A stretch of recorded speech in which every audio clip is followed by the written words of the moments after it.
आप सुन रहे हैं एजी एंटरटेनमेंट की धमाकेदार प्रस्तुति।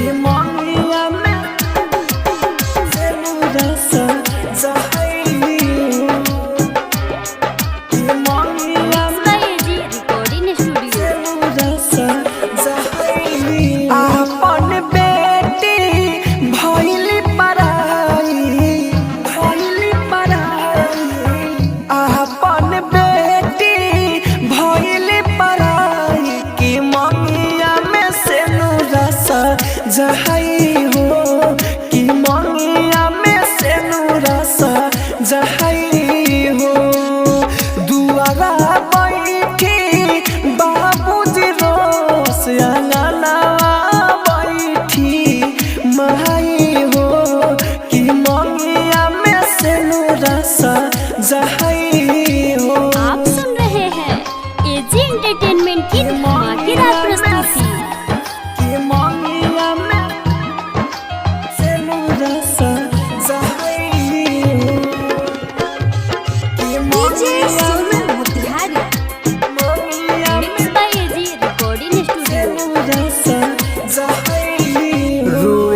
तारी गिरे लोरावा के धार हो अखिया से दूर होई बेटी हमारे हो मंगिया में से नूरसा जहाई हो रोवे मतारी गिरे लोरावा के धार हो अखिया से दूर होई बेटी हमारे हो बाबूजी मुहावा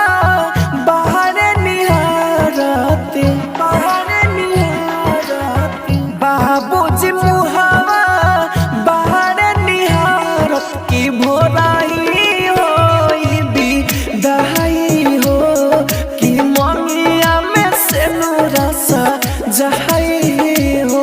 आप सुन रहे हैं एजी एंटरटेनमेंट की धमाकेदार प्रस्तुति।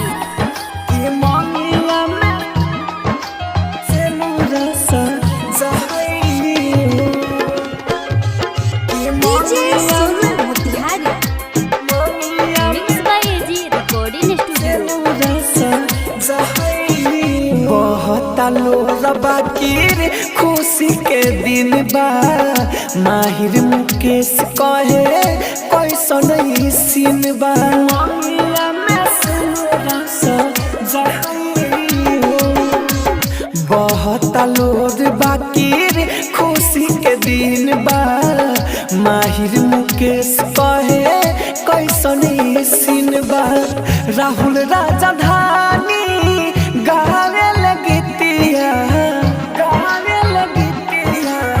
राहुल राजधानी गावे लगतिया भाई के बहिन याद आई हो कि मंगिया में से नूरसा जहाई हो।